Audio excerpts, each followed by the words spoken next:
दोस्तों नमस्कार। भारत में हम लोग अक्सर चर्चा करते हैं कि जो तेलों के दाम है वो बहुत ज्यादा हो गए हैं। दूसरी तरफ हम ये कहते हैं कि किसानों को तिलहनों के दाम नहीं मिल रहे, शायद इसलिए किसान तिलहन पैदा नहीं कर रहा। और यही कारण है कि हिंदुस्तान में करीब 60 से 65% तक जो खाने का तेल है वो हम आयात कर रहे हैं। इसी संदर्भ में भारत सरकार ने 3 दिन पहले एक निर्णय लिया कि भाई कस्टम ड्यूटी है वो 20% बढ़ाई जाएगी, ताकि जो आयातित तेल है उस पर अगर कस्टम ड्यूटी लगेगी तो वो महंगा हो जाएगा और जिसके कारण किसानों को उसका फायदा होगा। इस घटना के बाद पूरी दुनिया में इसकी चर्चा हुई और जैसा आपको पता है कि भारत दुनिया का सबसे बड़ा खाद्य तेलों का आयातक देश है, तो निश्चित रूप से पूरी दुनिया का रिएक्शन होना वाजिब था। इस सिलसिले में एनुअल एक मीटिंग होती है जिसको हम ग्लोबल बोलते हैं। वो मुंबई में 4 दिन तक इस पे गहमा गहमी रहती है, चर्चा रहती है कि भारत में जो तेलों का व्यापार है उसका भविष्य क्या है। उस मीटिंग के लिए मैं भी मुंबई आया था और यहां मेरी मुलाकात हुई हिंदुस्तान के साथ साथ दुनिया के बड़े बड़े एक्सपर्ट्स के साथ। और एक मैगजीन आती है वर्ल्ड ऑयल करके, उसके जो प्रधान संपादक हैं, जो उसके पब्लिशर हैं, जर्मनी में बेस्ड हैं, जो पूरी दुनिया में तेलों का और तिलहनों का हिसाब किताब रखते हैं, उन पे नजर रखते हैं ये बताने के लिए कि व्यापार दुनिया में कैसे होगा। जो भारत सरकार का निर्णय है 20% तेलों पे इंपोर्ट ड्यूटी लगाने का, उसका दुनिया में क्या प्रभाव है? क्या भारत के किसानों को इसका फायदा मिलेगा? भारत में क्या कंज्यूमर्स को आने वाले दिनों में सस्ता तेल मिलेगा? किस तरह से आने वाली फसलों की खरीदारी होगी और क्या भारत जो ऑयल मिल बनाता है उसको हम एक्सपोर्ट कर पाएंगे? ये महत्वपूर्ण मुद्दे थे जिनके बारे में मैंने उनसे चर्चा करी।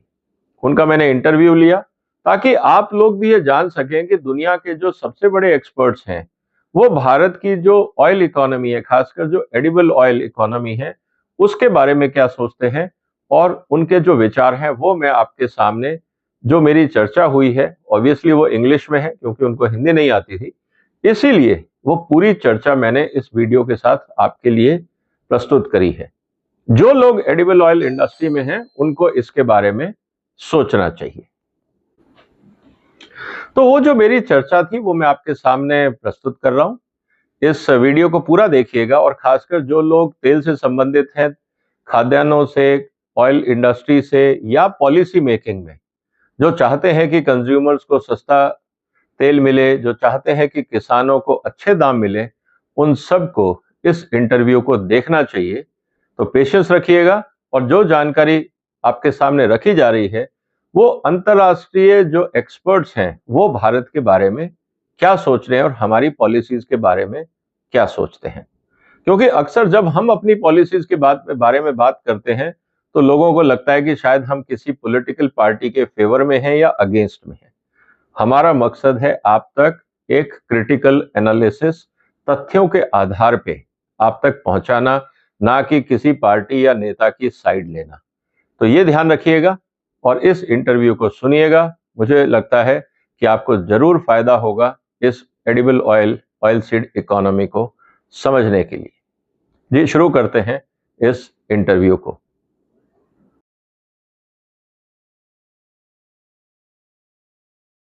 I have with me Mr. Thomas Mielke. He is the authority in edible oils in the world.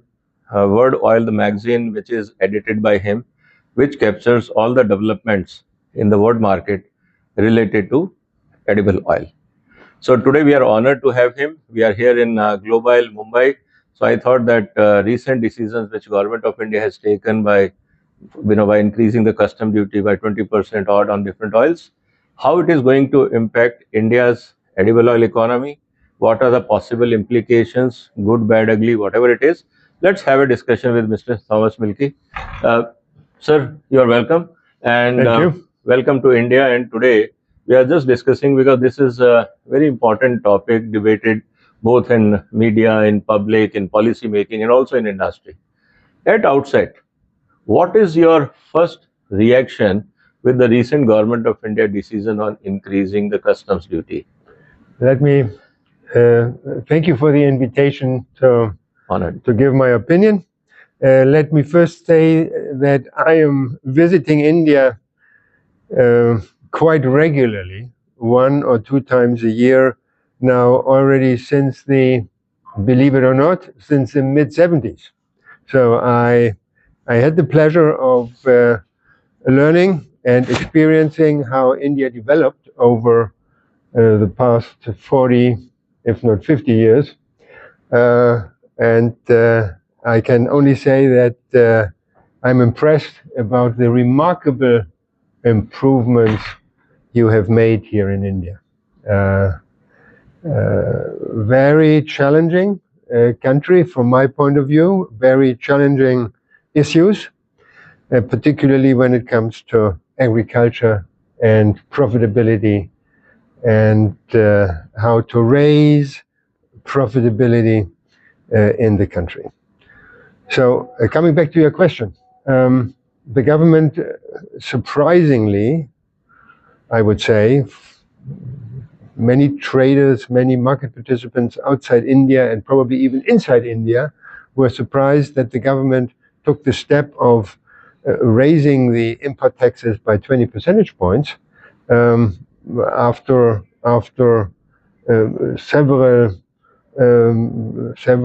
many months in which the government did not do this, because of inflation, because of consumer interest, consumer demand. Now, this 20% increase, this is a lot. I have looked at the price development since September 13, and from September 13 to September 20, domestic prices in India increased by, of edible oils, increased by 18 to 20%. So virtually all of the price of the tax increase was translated into domestic prices. While on the world market, the reaction was minimal. Correct. The first trading day after the import tax decision, the first trading day reacted bearishly, with prices falling because of concern Indian demand would be declining. But afterwards, palm oil prices, soybean oil prices, sunflower oil prices rallied on the world market, and they actually appreciated in the week to September 20. So what was the reason for appreciation of these prices?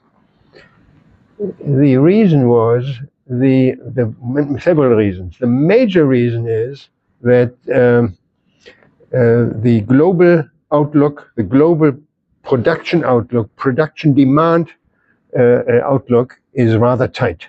Okay. The global market is moving into a production deficit in the current season. The production deficit worldwide, that means production, the growth in production and total production is insufficient to satisfy global demand. Global demand growth is higher. So stocks will be declining worldwide, and as a result of that, global market prices will increase. So are we saying that the rise of import duty is ill-timed because international market is anyway tight, prices are likely to go up, and then Government of India introduced 20% custom duty, which will further increase the prices in domestic market, which may impact consumers' interest as well? From the domestic perspective, there is a reason to raise import taxes now because Kharif crops are now being harvested and marketed. And it definitely pleased farmers. It also pleased importers and the industry who had stocks, who of course suddenly got a windfall profit of this. But from the global perspective, I doubt that this was the right decision. Okay. And you can see this if you look at the development of Indian purchases during the past 3 days, India has been a very large buyer of palm oil the past week. On Tuesday and Wednesday, which is September 18 and 19, or September 17 and 18, India was actually the biggest buyer of biggest foreign buyer of palm oil in Malaysia and Indonesia, and this resulted in a rally in prices of palm oil on the Malaysian futures by about 200 ringgit, or even slightly more than 200 ringgit. So it means the decision of Government of India to increase the customs duty definitely are not going to cool off the prices either in international market or in domestic market. But what is appearing upfront is that it is because to protect the farmer's interest, so that cost of new crop or the price of new crop should not fall much, and farmers should also make good money out of it. Correct. The government has the problem at the moment to protect the MSP prices. I understand that there is concern that domestic prices fall below MSP,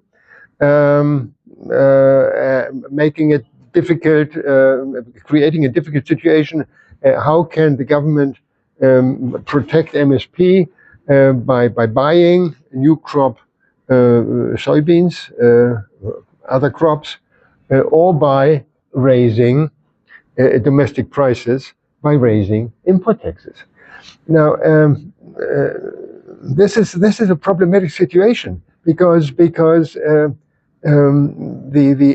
relatively high MSP is bringing crushers into a very difficult situation, and actually is counterproductive, is going to be counterproductive in the next 12 months, because Indian soybean crushers are dependent on the export market for soybean meal for about 20% of their production, because the domestic market for soybean meal is at best 6.3 million tons, while from your current crop, if you crush the current crop, you're going to produce around 8.5 million tons of soybean meal, so that you have to sell 2 million tons or 2.2 million tons to the international if market. I extrapolate this logic of what you have given today, that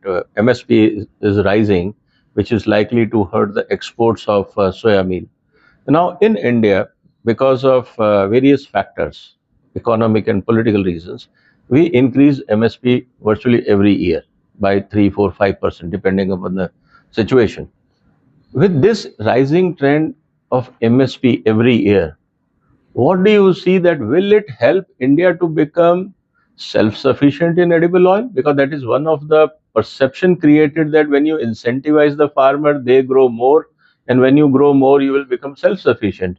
So with this continuous rise of MSP every year, what do you think? How it is going to impact overall Indian oilseed economy and edible oil, including oil meal markets? Will it solve the problem, or it will further complicate the problem? Yeah, they're very, very complex, and there is no easy answer to this, because there are so many uncertainties in India and on the global market, and particularly on the global market. So let me try to give my opinion and give some answers, and if I'm not clear, you know how you can reach me, and we can continue with more detailed discussion. So let me try to respond. First, I'm not sure whether I was clear with respect to soybean meal. So let me say this in other words.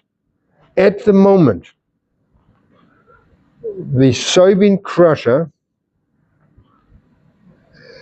cannot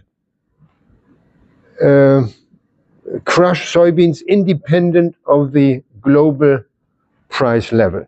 True. Because the crusher, when he sells the soybean meal, he has to compete with the international market. India is important, a very important country, but India is a price taker, not a price maker. True. India is a price taker of what happens on the world market.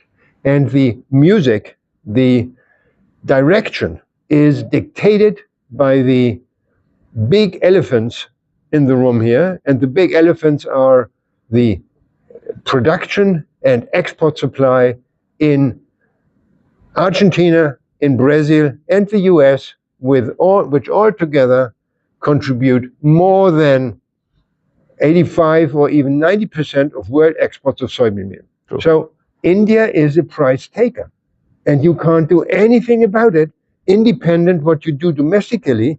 The crusher is faced with the price level given on the domestic market. So let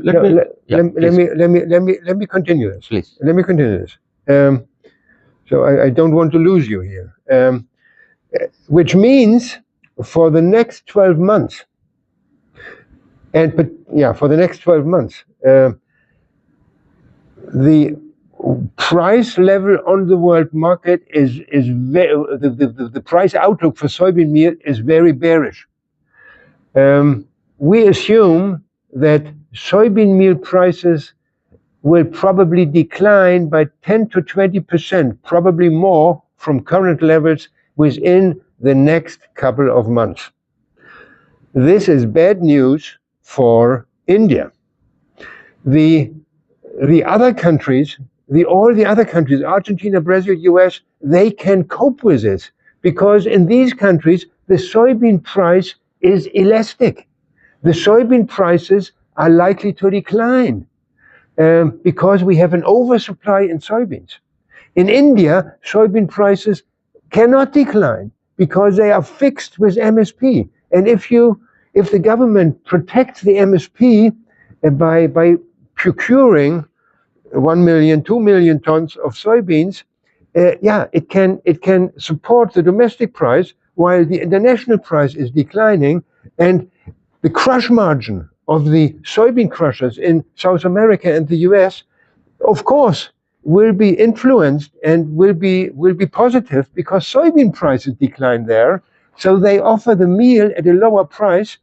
The oil share is rising, the soybean oil share is rising, soybean oil takes a larger share of the crush margin, also in India, but in India, you are not flexible to the downside with soybeans and to the downside with soybean meal because the crusher, if he crushes, he needs a margin, and this limits the downward potential for soybean meal. Even if you raise the import tax to 40%, which you could theoretically do, it will not be enough to bring a good margin and to bring soybean meal prices to a level at which soybean meal can compete with South America so that you can sell meal. And if you cannot sell the meal, which I assume, you can only sell soybean meal in very, very small quantities to some traditional countries who want to have GM-free soybean meal. So there's maybe some, but you may be exporting 500,000 tons of soybean meal in the next 12 months, but you actually need to sell 2 million tons. So you have a problem of 1.5 million tons of soybean meal, which you cannot sell, which is 2 million tons of soybean crush, which you cannot crush, which is less soybean oil.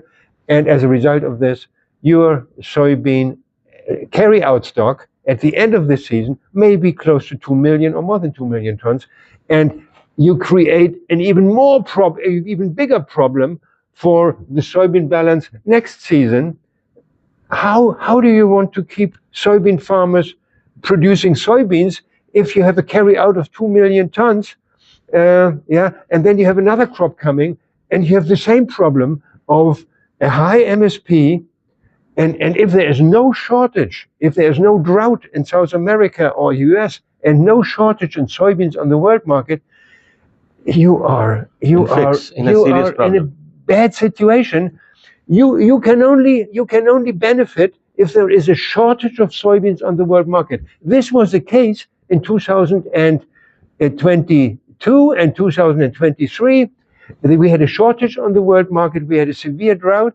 We had a very low Argentine crop in early 2023. This was good. This was good for India, but we don't have the situation now. And your hands are bound because you have decided to raise MSP more and more to protect your farmers, and you are in a big dilemma. I think you have conveyed a very. Is this clear? Very clear. Now, in conclusion, now we have three stakeholders: industry, farmers, and policymakers, and fourth is consumer. Quickly, if I go into all the detailed elaboration which you have done, quick responses, maybe one or two liner. What will be the impact of the current scenario, considering domestic customs duty and international scenario, which you have already explained? What will be the impact on Indian crushers? The Indian crushers of soybeans will reduce their soybean crush in the current season. And you end up with big stocks, so that you have a decline. You are facing a decline in domestic soybean oil production for the next 12 months. It means what we are saying is the crush margins will be under pressure for soybeans. Rapeseed, mustard seed is a different story. So let's one of the biggest crop is soybean. So let's conclude today on the soybean. Well, actually not. Soybeans is 11 million. Mustard is 11 million. Yeah. Now this year, yes. Yeah. So in this case, now there are two levels. One, it means that industry will not run at full capacity because they don't know how to stock DOC because there is no demand. Exports is not possible. When they are not crushing, it means offtake from the farmers or markets will be less. It will further suppress the prices. Yeah. So first, industry will suffer. Yeah. Number two, because there is not full capacity utilization or demand, it means the market prices will suffer. Mm-hmm. It means farmers will further have pressure. Mm-hmm. To compensate the farmers, now government has to give either more subsidy to pick up the material from the farmer if they want to ensure MSP, or there will be surplus in the hands of farmer or in pipeline. Correct. And on the other side, consumers are anyway paying more because we have increased the custom duty by 20%. And on top of that, you will have to import more soybean oil. Yes. Because you are producing less and your demand is rising. And on top of that, we have a shortage in sunflower oil on the world market. So India will decide to price driven to reduce, and inevitable, India has to reduce sunflower oil imports. Sunflower oil will have a big premium. This big premium of sunflower oil will be also transferred to the consumer.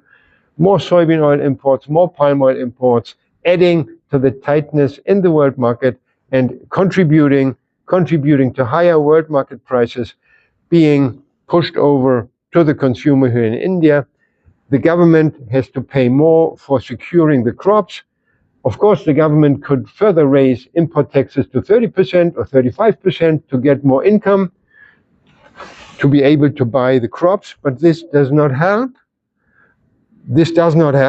And on top of that, the consumer has to pay the bill. So how long can you keep this high import tax or raise it further if world market prices, what we expect, appreciate by 10 to 20% from current levels? So I expect that within a relatively short period of time, when the whole scenario is understood and reflected in prices, which is currently not reflected. At the moment, world market prices of vegetable oils are undervalued because there is a lot of hope among consumers that prices may decline, and several consumers are undercovered. But once this is in the market, and this is probably already in November, December, at the latest in January, March 2025, we will see higher prices, and then there will be pressure, I think, there will be pressure on the Indian government because of food price inflation to reduce import taxes. So let me come to the last point reduce here. import taxes again. So with these policy changes of increasing 20%, rising MSP, who is the beneficiary in your point of view? Government has given this view, they have taken a decision that 20% increase in customs, every year increase in MSP in the, crops, especially like oil seeds, which is, we are dependent on imported oil. Given this ecosystem, the environment in which we are operating, from your assessment, from your global expertise, who is going to be the beneficiary of this decision of Government of India, in brief? I think Or no the main beneficiary at the moment is the farmer, short term, and I think I understand this as being the main intention of the government. Of course, other people are also currently benefiting, particularly those who had stocks, and these stocks have now a higher value. But I think the major beneficiary is the farmer, and I understand this from the short-term view. There have been protests, as far as I have heard, protests of farmers, and the government. The government made the decision to give a signal to the farmer: we are here, we support you. But we have to understand that it's my perspective, and I have a very wide perspective from Germany. So please forgive me if I'm wrong. But let me say this: my perspective is that this short-term decision in favor of the farmer is not the right measure. The farmer needs other kind of support. He needs support to get hold of high variety seed material. He needs support in various aspects. We can discuss this separately. He needs support to be able to raise his yields significantly. You are wasting resources in India with an average yield of at best 1 ton of oilseed per kilo. This is 1/3 of the world average, and this is less than 1/3 of many other countries. You could do much, much better. You are wasting resources by not taking the yields out of the land, which the land would be able to give you. But the farmer needs. We have to. It's all the stakeholders, including the government, have to take the farmers at their hands and help them to raise yields and reduce cost and increase profit. This would be much better. This is a long-term vision. This doesn't help for tomorrow. This doesn't help for next year, but this is a long-term vision, and this must be done. This must be done to help the farmer to come out of this dilemma, out of this vicious cycle. If not, raising the MSP reduces the stress, reduces the need for him to improve his productivity. By reducing it, by raising the MSP, gives him a relatively comfortable situation, which is not healthy. It would be much more healthy if he is more under pressure to imply better technology, better yields, better technology, better varieties to improve the yields. Yeah. I think, friends, it's a very important message. Why today we had an interaction with Mr. Thomas Mielke, because of a global perspective and how the world market is going to impact Indian oil industry, edible oil sector, and what is the message. Because we can have a short-term quick fix solutions, but for a country like India, where population is almost like touching 1.5 billion, these types of quick fix measures will not help. In fact, in many areas, it can complicate the situation. I hope you have seen the various dimensions. It's a complex subject. We will continue to discuss these serious issues which are impacting Indian economy, interest of farmers, industry, consumers, because when we are talking about developed India, Atmanirbhar India, these themes are very important for us to consider. So for the time being, thank you very much, Mr. Thomas. It was a great interacting with you, and your insights are definitely, people will think over it and they come out with some better solutions for sustainable, profitable, and prosperous India. So Thank you thank very you much. very much. And friends, for now, I'm taking leave from you, and we'll meet with another expert on another very important and vital subject. Thank you very much. We'll Thank see you you. later. Thank you.